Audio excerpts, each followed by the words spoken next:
रविवार दिनांक 22 मार्च 2024 मध्ये स्वर्गवासी भारत 5000 केसरी मैदान आपल्याला भव्य असं मैदान पाहायला मिळेल. आदरणीय नरेंद्र शेठ गोमारे यांच्या आयोजनातून आपल्याला पाहायला मिळेल. आणि खरं तर या मैदानाचं जे आयोजन आहे, प्रफुल्ल दादा असतील, सरदार शेठ कांबरे असतील, गणेश दादा असतील, आकाश दादा असतील आणि आणखी काही कमिटी मेंबर आहेत. खूप सारा त्यांचा देखील हातभार आहे या मैदानासाठी. आणि नक्कीच या अगोदर देखील राजा 777 हा मैदान झाला, त्यानंतर देखील आपल्याला हा मैदान ताबडतोब आपल्याला पाहायला मिळतंय. परंतु या मैदानाचा जो सेम या अगोदर मैदान झाला होता त्याच जागी हा मैदान असणार आहे. त्यामुळे आपण हा व्हिडिओ मैदानावर न करता, आता विशिष्ट म्हणजे हा मैदान आपण जो काही व्हिडिओ बनवतोय त्याचं कारण प्रमुख असं आहे की आपण बघत असतो की बैलगाडा क्षेत्रामध्ये खूप सारे गाडा मालक असतील, त्याचप्रमाणे प्रेक्षक वर्ग असेल, त्याचप्रमाणे चालक असतील. खूप साऱ्या जे काही लोकांचा पाहण्याचा जो दृष्टिकोन असतो की बैलगाडा क्षेत्रामध्ये या व्यतिरिक्त काही बिझनेस वगैरे असतो का, किंवा कामधंद्याला वगैरे जातात की, या संदर्भात देखील खूप साऱ्या टीका होत असतात. तर या संदर्भात देखील आपण हा व्हिडिओ बनवतोय. आणि विशेष म्हणजे मैदान जो होणार आहे संडेला, या मैदानाची जी काही नियम अटी असतील, बक्षीस स्वरूप असेल, थोडक्यात जाणून घेण्यासाठी आपण हा व्हिडिओ बनवत आहे. समोर प्रफुल्ल शेठ ठाणगे असतील. दादा नमस्कार. बघा आता संडेला मैदान होतोय. सर्वात प्रथम थोडक्यात आपण बक्षीस बघा, सर्व गाडा मालकाचं तुमच्या माध्यमातून मी हे तुमच्या युट्यूब चॅनल मार्फत सहर्ष स्वागत करतो. येणाऱ्या 22 तारखेला म्हणजे परवा रविवार दिनांक 22 तारखेला स्वर्गीय भारत केसरी 5000 हा भव्य दिव्य दुखापरीत मैदान आपल्या इथे बोरीच्या वाडीला संपन्न होत आहे. हा मैदान घेण्याचं महत्वाचं कारण म्हणजे असं होतं का, आमचे मित्र आणि आमचे आधारस्तंभ म्हणता येईल का नरेंद्र शेठ गोमारे यांच्या बैलाची मागे 1-2 महिन्यापूर्वी अचानक निधन झालं.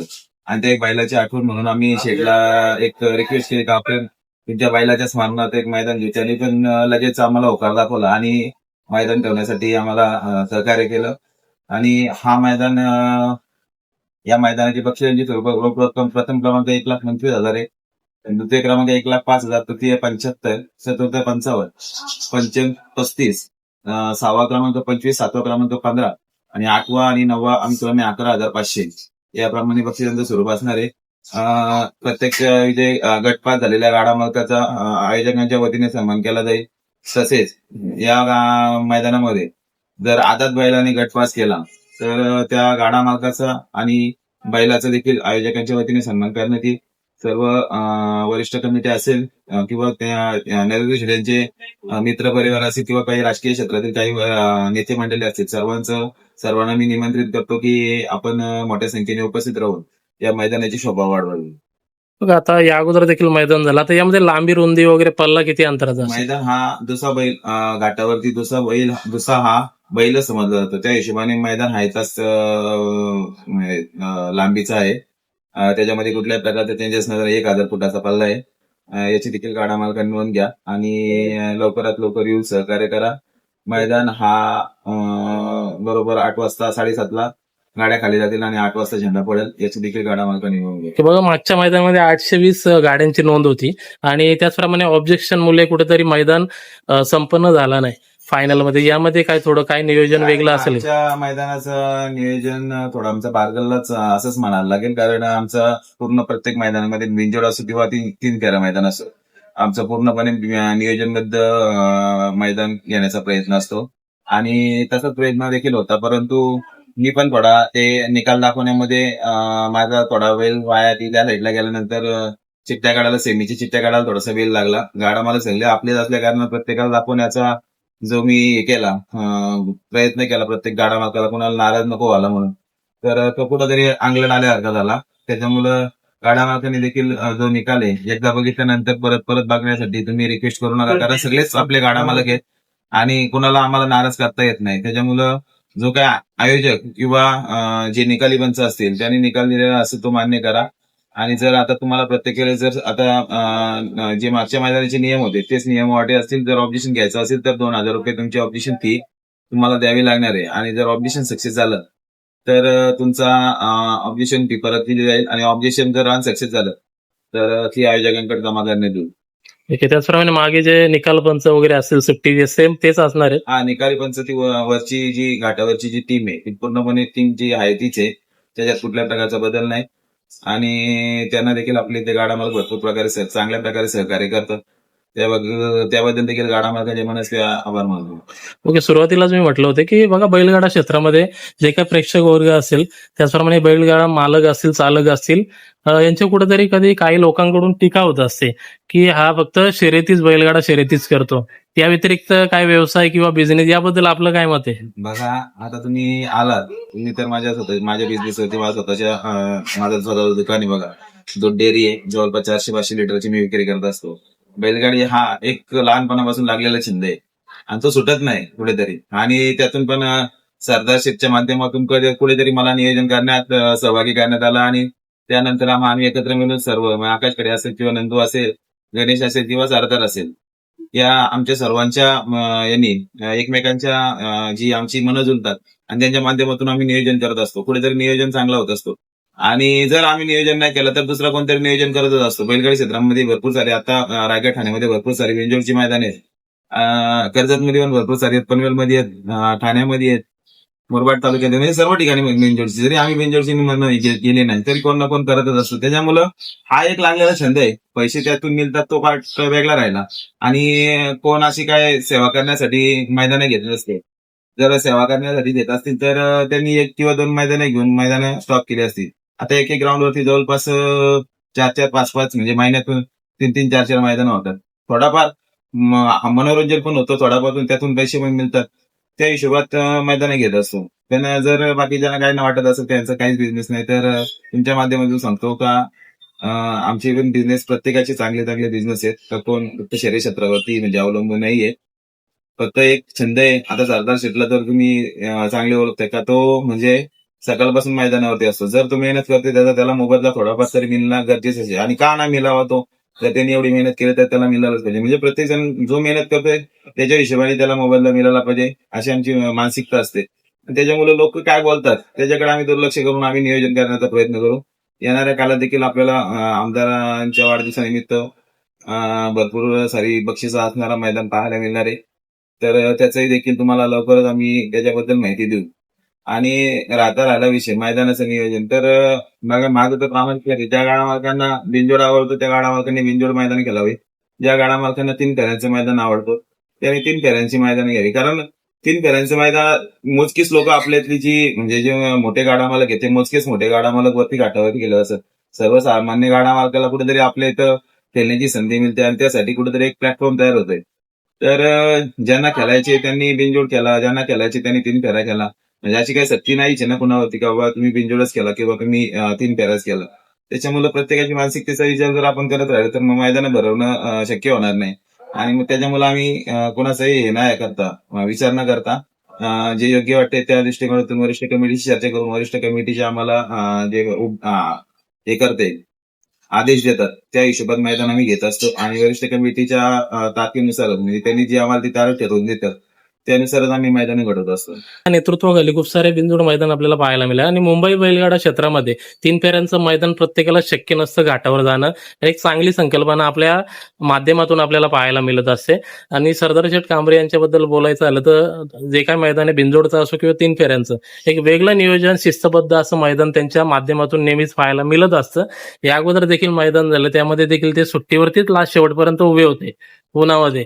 म्हणजे एक संपूर्ण मैदानाचं श्रेय जर खालीचा वाटा जर झाला, आम्ही फक्त ठीक आहे, आम्ही जी बाहेरची वरवरची कामं असतात ती आम्ही करत असतो, म्हणजे परमिशनची झाली किंवा बाकीची बक्षिसांचं, ट्रॉफ्यांचं वगैरे अशी वरवरची जी कामं आहेत ती आम्ही करत असतो. पण जो ग्राउंड लेवलला जो खरा काम करतो त्याचा सिंहाचा वाटा हा सरदार शेठचा असतो. म्हणून तर मी तुमच्या माध्यमातून सांगण्याचा प्रयत्न करत असतो का जो मेहनत करतोय तर त्याला मोबदला मिळाला पाहिजे, ही आमची मानसिकता आहे. आणि सरदार शेठ बद्दल बोलावं तेवढं कमीच आहे, कारण ज्या वेळेस सरदारने मैदानाचा ज्या वेळेस हातात घेतो, तर मागच्या वर्षी देखील कर्जत केसरी देखील बघितलं असेल किंवा उपसभापती केसरी देखील बघितलं असेल. या दोन्ही मैदानं सक्सेस करण्यामागचा संपूर्ण श्रेय हा सरदार शेठला जातो. ठीक आहे, आता राजा 777 केसरीची फायनल झाली नाही त्याचं दुःख आम्हाला आहेच, कारण सनी शेठचा वाढदिवस होता त्या निमित्ताने आणि त्यांचा बैल देखील फायनलला पळणार होता, त्याचं दुःख आहे. पण यावेळेस आम्ही नक्कीच फायनल करण्याचा प्रयत्न करू. त्याच्यामुळेच. आणि आता जे मागचे नियम आहेत तर ज्याची पावती त्याचा एकतरी स्वतःचा बैल पाहिजे, तर हे सगळे जे मागचे नियम आहेत ते मी आता लाईव्ह लॉसला तुम्हाला सर्व गाडा मालकांना सांगालच. पण ज्या नियम अटी आहेत त्या मागच्या मैदानाच्या होत्या त्या सेम पद्धतीने राहणार आहेत. याची देखील गाडा मालकांनी नोंद घ्यावी. बघा, आमदार केसरी असेल, कर्जत केसरी असेल आणि आणखी देखील मैदानं होण्याची शक्यता आहे, बरोबर. आता यापुढे देखील आदतचं मैदान वगैरे पाहायला मिळेल का आपल्याला? कसं आहे बघा, आदातचा प्रॉपर आदातचं मैदान आपल्या इथं एवढं होईल अशी त्याची शक्यता नाही, कारण मैदानाला देखील भरपूर सारा खर्च असतो, परमिशनचा खर्च असतो, बक्षिसांचा, किंवा या मैदानाला बघा जो आम्ही मैदान घडवतो त्याला फार मोठे स्पॉन्सर जमा होत नाही, म्हणजे स्पॉन्सरशिप जमा होत नाही. त्याच्यामुळं जे बक्षीस पावती बुकांच्यातून जे नोंदणीचे पैसे राहतील त्यातूनच सर्व काही ऍडजस्टमेंट करावं लागतं. आणि मग कुठेतरी मैदान देखील परवडला पाहिजे. शेवटी मेहनत जो करतो त्याला दोन पैसे मिळाले पाहिजेत अशी प्रत्येकाची मानसिकता असते. आणि त्याच्यामुळं मैदान होतच राहतील. ती आदतची होतील, दुसऱ्याची होतील किंवा ओपनची होतील, जी वेळ येईल त्या वेळेला समजलं का तो मैदान कुठल्या पद्धतीचा होईल. बघा, या अगोदर आपण देखील मागचं मैदान झाला त्यामध्ये 7X लाईव्ह इव्हेंट होता आणि आता देखील तोच असणार आहे. त्यामध्ये कमेंटमध्ये मी बघत होतो की खूप सारं ट्रोलिंग झालंय, तर या संदर्भात काय सांगाल आपण? कसं आहे बघा, 7X लाईव्ह हा एक आपला होतकरू तरुण आहे, संदेश शेळके मार्केवाडी, आणि सोनू शेठचा तो जवळचा मित्र आहे. तर आता राहिला विषय, मैदान हा सोनू शेठच्या वाढदिवसानिमित्त होता, त्याच्यामुळं साहजिकच आहे जो आपल्याला मित्राला पहिल्यांदा प्राधान्य देऊ शकतो. आणि तेवढं पण काय एवढं काय खराब दाखवलेलं नाही. जे काही गाडा मालकांच्या ख्वाहिश असतात की बाबा हाच लाईव्ह टेलिकास्ट चांगला असतो किंवा तोच लाईव्ह टेलिकास्ट चांगला असतो त्या ट्रोलिंग बद्दल. परंतु माझं एक मत आहे का कुठेतरी आपला एक पोरगा कुठेतरी चांगल्या म्हणजे बिझनेस मध्ये उतरला, त्याचा कुठेतरी बिझनेस भरभराटीला येत आहे. आज देखील माझं त्याच्याशी बोलणं झालं का बाबा संदेश बघ, काय मागच्या वेळेच्या त्रुट्या आढळल्या आपल्याला, त्या कुठेतरी टाळता आले तर बरे होतील. तर त्यांनी पण देखील आम्हाला आश्वासित केलं का बाबा ज्या मागच्या वेळेस झाल्या, मला त्याचा अनुभव भरपूर सारा अनुभव आलेला आहे आणि त्याच्यामुळे मी चांगलं दाखवण्याचा प्रयत्न करेल. त्यामुळे आम्ही त्यांना पुन्हा एकदा त्याला यावेळेस संधी दिली. बघूया आता कसं दाखवतोय गाडा मालकांनी. जर समजा ते ऐकून काय चिक्या जरा झाल्या तर जरा समजून घ्यावं, कारण नवीन पोरगा आहे, आपलाच पोरगा आहे, एक गाडा मालक देखील आहे आणि त्याच्याकडून त्याला समजून घ्या सर्व गाडा मालक, अशी अपेक्षा बाळगतो. की बघा, थारचं मैदान जे येणार आहे आमदार केसरी निमित्त, त्याचप्रमाणे कर्जत केसरी असेल, एक अंदाजे तारीख काय असेल आपलं? बघा, आमदार साहेबांचा वाढदिवस 7 एप्रिलला आहे. आम्ही आता 5 तारखेची मागणी केली होती संघटनेकडे, कारण वरिष्ठ कमिटीच्या आदेशानुसारच ही मैदानं होत राहतील. जर वरिष्ठ कमिटी आम्हाला जर तारीख नाकारली तर आम्ही वरिष्ठ कमिटीच्या पुढे जाऊन काही तारीख येणार नाही. वरिष्ठ कमिटीकडे आम्ही 5 तारखेला मागितली होती तारीख, पण वरिष्ठ कमिटीने अगोदर बिंजोरसाठी ओवले गावाला ओवले कमिटीला मैदान दिला होता बिंजोरचा. त्याच्यामुळे आम्हाला 5 तारखेची परमिशन नाकारली. तर 8 तारखेसाठी आम्ही पुन्हा एकदा संघटनेकडे मागणी केली की आम्हाला 8 एप्रिलला मैदान घेण्याची हे द्यावी, मुभा द्यावी. आणि जर वरिष्ठ कमिटीचा जर आम्हाला होकार आला तर मग 8 एप्रिलचा आमचा प्रयत्न राहील मैदान घ्यायचा. आपण शक्यतो मैदानासंदर्भातच मी बघत असतो आपल्याला, परंतु आत्ताच्या घडीला बघत असं आहे की आपण शक्यतो कॉमेंट्रीमध्ये समालोचन उत्कृष्ट असेल त्या क्षेत्राकडे काय बोलतात, म्हणजे समालोचन मध्ये काय झालं माहितीये का, या मला समालोचन करण्याची संधी ऍक्च्युली याचं पूर्ण श्रेय म्हणजे असेल सोनू शेठ असेल किंवा आकाश खडे असेल किंवा सरदार शेठ असेल यांना देईल. कारण एक 2-3 महिन्यापूर्वी 2-3 महिन्यापूर्वीची गोष्ट असेल का, एक इथं मैदान होता आपलं उंबरवाड्याला मैदान होतं मुरबाड तालुक्यामध्ये, आणि भरपूर सारा मोठा मैदान असल्या कारणानं सगळे समालोचक उंबरवाड्याच्या मैदानावर होते. आमचे मित्र आहेत त्यांच्या मुलीच्या वाढदिवसानंतर भार्गवी सोमनाथ शेठ पाटील तिच्या वाढदिवसाने मोठा मैदान होता, त्यामुळे सगळे समालोचक त्या ठिकाणी गेले होते. आणि कर्जत तालुक्यात पादिरवाडी या ठिकाणी एक मैदान होता, त्या मैदानाला समालोचकच कोणच नव्हता समालोचक. त्यावेळेस तिथले पाटील साहेब आहेत त्यांनी सोनू शेठशी संपर्क साधल्यानंतर सोनू शेठनी आकाश खडे यांची संपर्क साधला. आकाश खडे मला, मी याच दुकानातच बसलो होतो का बाबा प्रफुल तुला जाऊन तिथं सोनू शेठने तुला सांगितलंय बाबा तू जाऊन तिथं समालोचन कर. तर बोललो, सुरुवातीला मी कंटाळच केला होता कारण एवढ्या उन्हात दुपारून जायचं 2 वाजता. तर त्यांनी माझ्यापुढे ससेमीरा लावलं, नाही प्रफुल तुला जाणंच आहे आणि तुला तो मैदान हँडल करण्याचे. त्यावेळेस मी त्या ठिकाणी गेलो आणि तिथं मला समालोचन करण्याची संधी मिळाली. त्यानंतर मग सोनू शेट्टी असतील किंवा आकाश खडे असेल का बाबा तू ठीक आहे, काय जसं काय बोलत असेल तसं बोल, पण आता तू समालोचन करतच जा. आणि त्यांच्या दोघांच्या मुलं आणि सरदार शेठ मुलंच मला समालोचन करण्याची संधी मिळाली. आणि ठीक आहे, अजून तरी आपण तेवढा प्रॉपर समालोचन करत नाही, पण जसं जमतं तसं त्या पद्धतीने आपण बोलण्याचा प्रयत्न करतो. जर अजून पुढे संधी मिळत राहिली तर समालोचन करण्यास शेवटी समालोचन करणे माझ्या म्हणजे एक आनंदच आहे आणि आवडच आहे.